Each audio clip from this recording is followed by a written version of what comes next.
স্বাগত ডিবিসি সংবাদে। আপনাদের সাথে আছি আমি শোভন শাহমিন দিশা। ৫ দশক পর সরকারি পর্যায়ে সরাসরি দ্বিপাক্ষিক বাণিজ্য পুনরায় শুরু করেছে বাংলাদেশ এবং পাকিস্তান। ১৯৭১ সালের পর এবারই প্রথম এই ধরনের বাণিজ্য শুরু হয়েছে। সরকার থেকে সরকার পর্যায়ের প্রথম পণ্যের চালান কার্গো পাকিস্তানের পোর্ট কাসিম থেকে এরই মধ্যে যাত্রা শুরু করেছে, যা মার্চের শুরুতে বাংলাদেশে পৌঁছাবে বলে জানিয়েছে পাকিস্তানি সংবাদ মাধ্যম এক্সপ্রেস ট্রিবিউন। পাকিস্তান থেকে ৫০,০০০ টন চাল আমদানি করবে বাংলাদেশ। চালানটি ২ ধাপে হবে। বাকি ২৫,০০০ টন মার্চের শুরুতে পাঠানো হবে।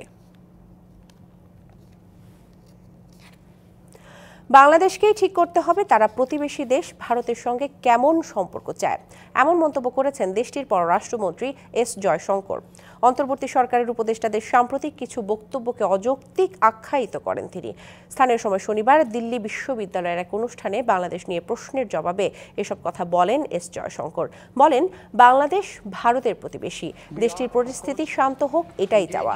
ভারত চায় বাণিজ্য, যোগাযোগ এবং অন্যান্য বিষয় সম্পর্ক এগিয়ে যাক, কিন্তু বাংলাদেশ থেকে ক্রমাগত এমন বার্তা বা সংকেত দেয়া হচ্ছে যেটা ভারতের প্রতি শত্রুতামূলক। নিশ্চয়ই তা ভালো লাগার মতো নয়।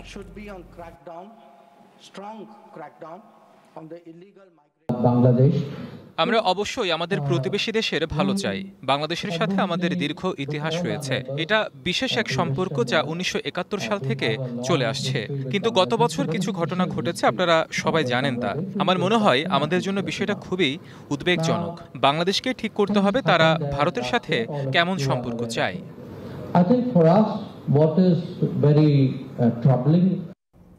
সরকারের ঘুম না ভাঙলে শিগগিরই বন্ধ হয়ে যাবে বেসরকারি চাকরিজীবীদের বেতন ভাতা।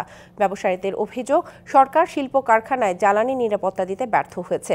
উৎপাদনশীল খাতের সংকট দ্রুত সমাধান না করলে কারখানা বন্ধ করে দেওয়ার হুঁশিয়ারও দিচ্ছেন তারা। সকালে রাজধানীর একটি হোটেলে আয়োজিত সেমিনারে দেশের বাণিজ্যের বৈরী পরিবেশের চিত্র তুলে ধরা হয়।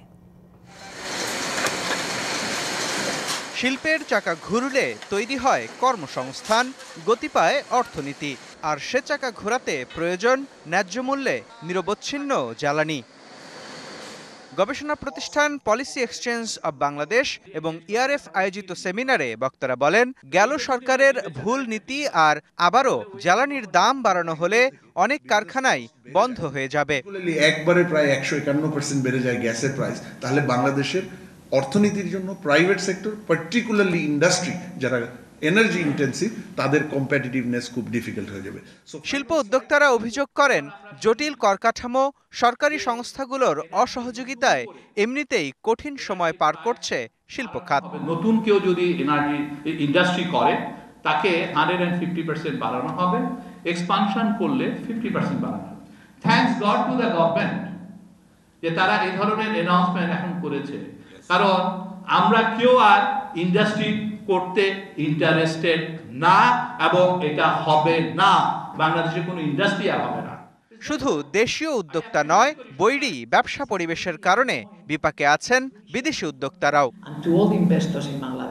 আমাদের সংকটগুলো যদি দ্রুত সমাধান না হয় তাহলে আমরা কিভাবে নতুন বিনিয়োগকারীদের এদেশে বিনিয়োগে উৎসাহী করব?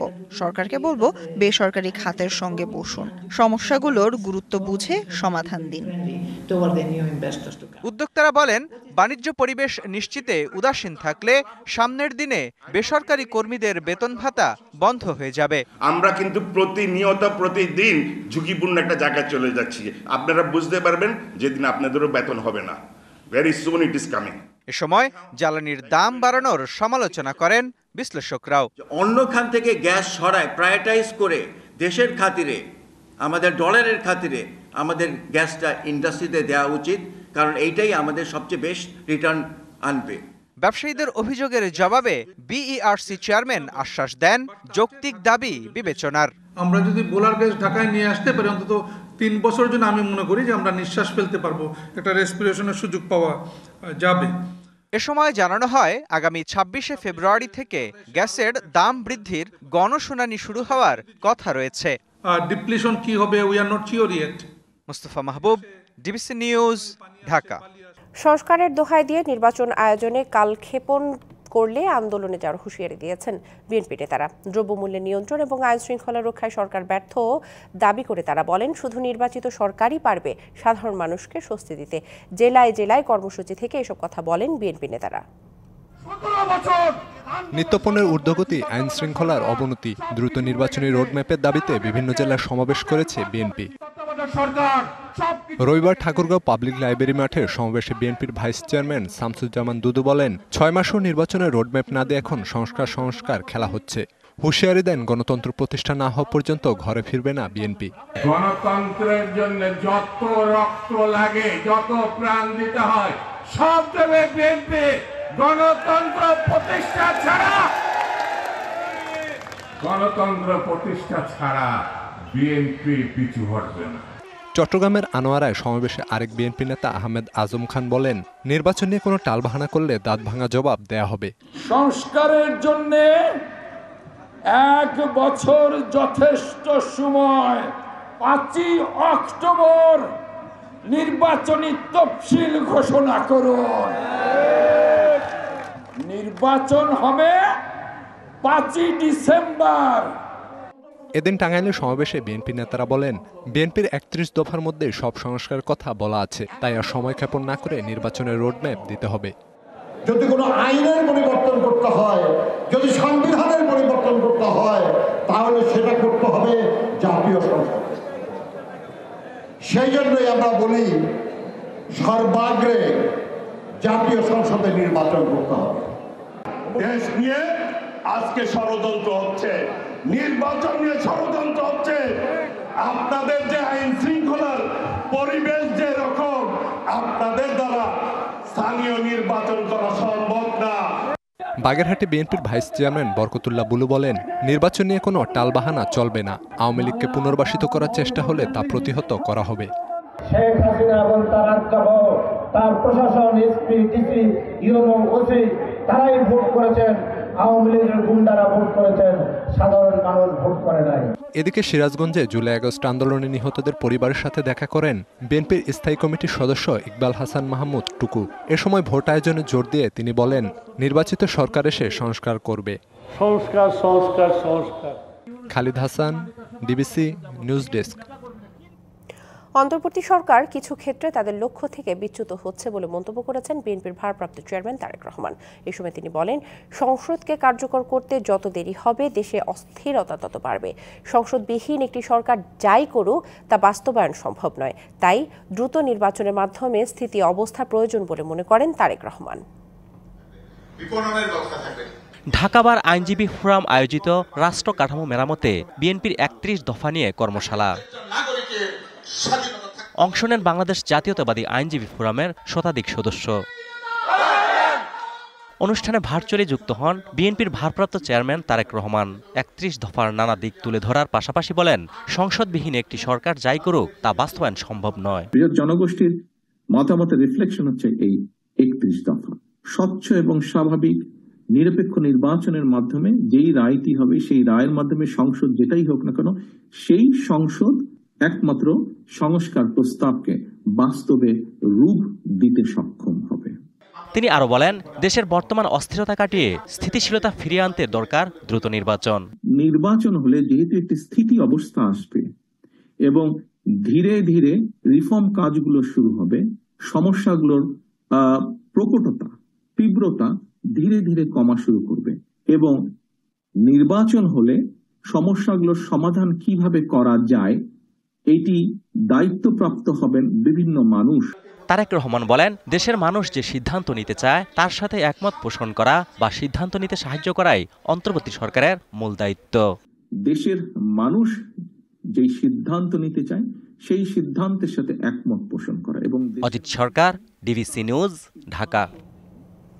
সবাইকে নিয়ে 91, 96 এবং 2001-এর মতো নির্বাচন করতে চান বলে জানিয়েছেন প্রধান নির্বাচন কমিশনার AMM নাসির উদ্দিন। এদিকে নির্বাচন কমিশনার আনোয়ারুল ইসলাম সরকার জানান, ডিসেম্বরে জাতীয় সংসদ নির্বাচন হলে জুলাই আগস্টে তফসিল ঘোষণার জন্য প্রস্তুত থাকবে কমিশন। রবিবার দুপুরে কক্সবাজার জেলায় ছবিসহ ভোটার তালিকা হালনাগাদ ও ত্রয়োদশ জাতীয় সংসদ নির্বাচন উপলক্ষে মত বিনিময় সভা হয়। এতে যোগ দেন প্রধান নির্বাচন কমিশনার AMM নাসির উদ্দিন। আমাদের প্রস্তুতি। সভা শেষে তিনি বলেন, নির্বাচন কমিশন সকলকে নিয়ে 91, 96 ও 2001-এর মতো নির্বাচন করতে চায়। জানান চূড়ান্ত ভোটার তালিকা জুন নাগাদ পাওয়া যাবে। আমাদের যে অফিসাররা আছে, এই জেলা প্রশাসন, পুলিশ প্রশাসন বা আমাদের ইলেকশন কমিশন, এরাই কিন্তু 91 ইলেকশন করেছে, এরাই কিন্তু 96 ইলেকশন করেছে, এরাই কিন্তু 2001 ইলেকশন করেছে। স্থানীয় হোক আর জাতীয় হোক, ভোটার লিস্ট তো মাস্ট লাগবে না, একটা সঠিক ভোটার লিস্ট লাগবে না। এই ভোটার লিস্টে আমরা পারফেক্ট একটা ভোটার লিস্ট করার চেষ্টা করছি। সুন্দর নির্বাচন উপহার দিতে সবার সম্পৃক্ততা ও সহযোগিতা প্রয়োজন উল্লেখ করে তিনি নির্বাচনী দায়িত্ব থাকারা আইন অনুযায়ী কাজ করবে বলেও প্রতিশ্রুতি দেন। আমাদের সম্মানিত উপজেলা নির্বাহী কর্মকর্তারা আছেন, আমাদের ইলেকশন অফিসাররা আছেন, ডিজিএফআই এর প্রতিনিধি আছেন, বিভিন্ন পর্যায়ের কর্মকর্তারা আছেন।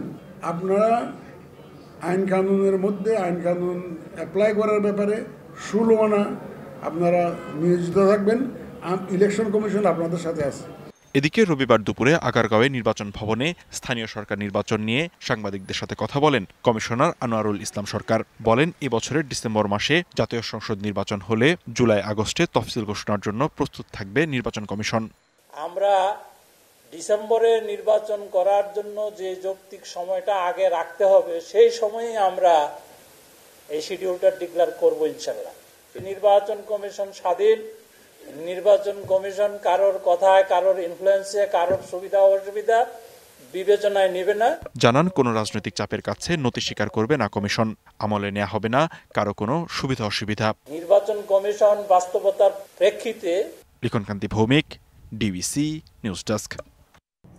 পুলিশকে কোনো দলের তল্পি বাহক হয়ে কাজ করা যাবে না, এমন হুঁশিয়ারি দিয়েছেন স্বরাষ্ট্র উপদেষ্টা অবসরপ্রাপ্ত লেফটেন্যান্ট জেনারেল জাহাঙ্গীর আলম চৌধুরী। তিনি বলেন, এজেন্ডা বাস্তবায়ন কিংবা অন্যায় নির্দেশনা পালন করতে গিয়ে অপেশাদার আচরণ এবং বেআইনি কাজ করা যাবে না। সকালে রাজশাহীর চারঘাটের বাংলাদেশ পুলিশ একাডেমি সারদায় কুচকাওয়াজে নতুন পুলিশ সদস্যদের এই নির্দেশনা দেন তিনি। এ সময় তিনি আরও বলেন, রাষ্ট্র সব নাগরিকের, কোনো দল, গোষ্ঠী বা সম্প্রদায়ের নয়। পুলিশ প্রজাতন্ত্রের স্বাধীন কর্মচারী যারা সুনির্দিষ্ট আইন মেনে চলে। প্রজাতন্ত্রের কর্মচারী হিসেবে পুলিশকে রাষ্ট্রের সব নাগরিকের সার্বিক নিরাপত্তা এবং আইনের শাসন প্রতিষ্ঠায় নিরলসভাবে কাজ করার আহ্বান জানান স্বরাষ্ট্র উপদেষ্টা।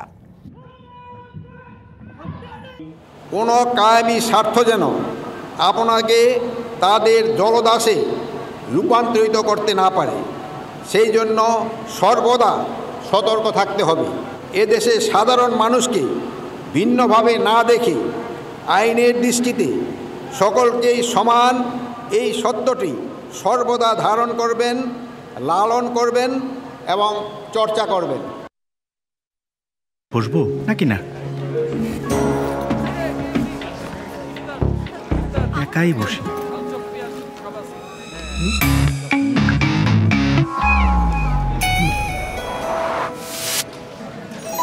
এভাবেই সবাইকে আপন করে নিয়ে আনক্যাপ করো ফ্রুটনেস, রমজানের গুডনেস।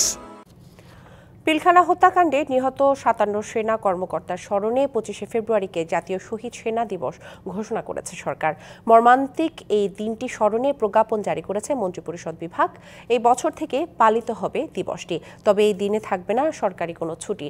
শোকাবহ এবং হৃদয় বিদারক দিনটিকে রাষ্ট্রীয়ভাবে পালনের মাধ্যমে সেনা সদস্যদের আত্মত্যাগকে জাতীয় স্বীকৃতি দিয়েছে অন্তর্বর্তী সরকার। সরকারের সিদ্ধান্তকে স্বাগত জানিয়েছেন পিলখানা হত্যাকাণ্ডের নিহত সেনা পরিবারের সদস্যরা। অমর একুশে বইমেলার 23তম দিন আজ। মেলায় প্রতিদিন প্রকাশ হচ্ছে শতাধিক বই, বাড়ছে পাঠক দর্শক সমাগম, শেষের দিকে বাড়ছে বই বিক্রিও। বাঙালির প্রাণের মেলা অমর একুশে বইমেলা। মাসব্যাপী চলমান এ মেলায় চলছে শেষ সপ্তাহ, তাই দিন যত বাড়ছে মেলা হয়ে উঠছে লোকে লোকারণ্য।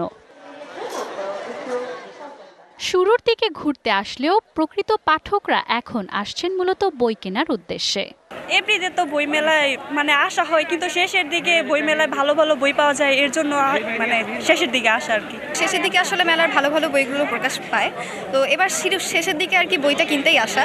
21শে ফেব্রুয়ারি পরে আসলে বইগুলো আমরা আরো কালেকশন দেখতে পাই। ক্রেতা দর্শনার্থী বাড়ার পাশাপাশি বিক্রিও ভালো জানান বিক্রেতারা। এখন তো সপ্তাহে শেষ, তো এই সময়টাতে আসলে বই বেচাকেনাটা একটু বেশি হয় অন্য দিনের তুলনায়। অনেকেই আসলে ঘোরাঘুরি করার উদ্দেশ্যে প্রথম দিকে এসেছে, এখন যারা এসেছেন তারা মূলত প্রকৃত পাঠক। মেলায় ক্রেতা বেশি থাকায় লেখক ও প্রকাশকরা বই প্রকাশের জন্য বেছে নেন মেলার শেষ সময়কে। যারা মৌলিক ক্রেতা আছেন, মৌলিক পাঠক আছেন, তারা কিন্তু এই শেষ সপ্তাহেই ভিড়টা করে মেলায়। আমাদের পরবর্তী প্রজন্ম কি করতে পারে, বইগুলোর ভিতরে সব ছিল, বাট এখন অনেক বই আসছে কিন্তু সেই ধরনের বইগুলো আমরা আসলে পাচ্ছি না দেখে ওই আগ্রহটা হারিয়ে ফেলছি। শেষের দিকে যে পাঠকরা আসে বা সারা জায়গায়, তার জন্য সেই সময়টা নিয়েছে যে রিয়েল পাঠকরা এই সময়ে আসে, প্রথম দিকে আসে না। 21শে ফেব্রুয়ারি বা এই সময়টায় যারা সিরিয়াস পাঠক, যারা রিয়েল পাঠক, তারা এখানে তাদের পদযাত্রা বেশি থাকে। হাঁটি হাঁটি পা করে বইমেলার সমাপ্তির দ্বার প্রান্তে চলে এসেছে। সময় শেষের দিকে আসায় সকল ব্যস্ততাকে পাশ কাটিয়ে ক্রেতা দর্শনার্থীরা আসছেন মেলায়। জনসমাগমের ভিড়ে ধীরে ধীরে মুখরিত হয়ে উঠছে অমর 21শে বইমেলা প্রাঙ্গণ। মাঞ্জুমা আফরোজ নীলিমা, ডিবিসি নিউজ, 21শে বইমেলা, ঢাকা। মার্সেল পণ্যের ক্রেতাদের জন্য থাকছে বিশেষ চমক। দেশের যে কোনো শোরুম থেকে মার্সেল ব্র্যান্ডের fridge, air conditioner, washing machine এবং সিলিং ফ্যান কিনে 10 লাখ টাকা পর্যন্ত পেতে পারেন ক্রেতারা। রয়েছে লাখ লাখ টাকার ক্যাশ ভাউচার সহ নিশ্চিত উপহার। ক্রেতারা 20শে ফেব্রুয়ারি থেকে ঈদুল আজহা পর্যন্ত এসব সুবিধা পাবেন। অনুষ্ঠানে মার্সেলের ব্র্যান্ড অ্যাম্বাসেডর চিত্রনায়ক আমিন খান এবং chief marketing officer Zoheb Ahmed উপস্থিত ছিলেন। নোয়াখালীর মাইজদির নাপিতের পুলে আড়ংয়ের নতুন আউটলেট উদ্বোধন করা হয়েছে। 15,000 বর্গফুটের 4তলা ভবনে আড়ংয়ের বিভিন্ন ব্র্যান্ড তাগা, তাগাম্যান, আড়ং আর্থ এবং গ্রাসরুটস ক্যাফে রয়েছে। নতুন আউটলেটটি অসংখ্য পণ্যের সংগ্রহ নিয়ে এসেছে, যা বাংলাদেশের সমৃদ্ধ সাংস্কৃতিক ঐতিহ্যের প্রতিচ্ছবি বলে বিবৃতিতে জানিয়েছে আড়ং। বর্তমানে আড়ং বাংলাদেশের বিভিন্ন স্থানে একাধিক আউটলেট পরিচালনা করছে, যেখানে পোশাক, গহনা, গৃহসজ্জা এবং হস্তশিল্প পণ্য পাওয়া যায়। রাজধানীর আন্তর্জাতিক সম্মেলন কেন্দ্র বসুন্ধরায় Bangladesh agro processors association BAPA এবং rainbow exhibition and event management service রিমসের উদ্যোগে মঙ্গলবার থেকে শুরু হচ্ছে 10ম বাপা ফুড প্রো ইন্টারন্যাশনাল এক্সপো মেলা। সকালে রাজধানী পল্টনে ইকোনমিক রিপোর্টার ফোরামের কার্যালয়ে সংবাদ সম্মেলনে এ তথ্য জানানো হয়। মেলা উদ্বোধন করার কথা রয়েছে বাণিজ্য উপদেষ্টা শেখ বশির উদ্দিনের। অতিথি থাকবেন বিভিন্ন দেশের রাষ্ট্রদূতরা। মেলা প্রতিদিন সকাল 10টা থেকে চলবে সন্ধ্যা 7টা পর্যন্ত। 22টি দেশের 2 শতাধিক প্রতিষ্ঠান মেলার পণ্য এবং সেবা প্রদর্শন করবে। কক্সবাজারের মেরিন ড্রাইভে শেষ হলো দেশের ultra marathon coastal ultra. 200 kilometre দূরত্বের এই আলট্রা ম্যারাথন চলে 3 দিন ব্যাপী। এতে অংশ নেন দেশি বিদেশি প্রায় 400 দৌড়বিদ। সমুদ্র উপকূলের এমন মোহনীয় পরিবেশে ম্যারাথনে অংশ নিতে পেরে দারুণ খুশি তারা। দেশে স্পোর্টস ট্যুরিজমের প্রসার, ভ্রমণ পিপাসু মানুষকে পরিবেশ বান্ধব ভ্রমণে উদ্বুদ্ধ করা, উপকূলের পরিবেশগত ভারসাম্য এবং সমুদ্র তলদেশের জীববৈচিত্র্য রক্ষায় সচেতনতা তৈরি উপকূলীয় অঞ্চলে আলট্রা ম্যারাথন আয়োজনের লক্ষ্য। ডিবিসি সংবাদ এই ছিল এখনকার মতো। ডিবিসি নিউজের সংবাদগুলো পড়তে ভিজিট করুন dbcnews.tv আর ভিজিট করুন ডিবিসি নিউজের ফেসবুক পেজ এবং ইউটিউব চ্যানেল। ডিবিসির সঙ্গেই থাকুন।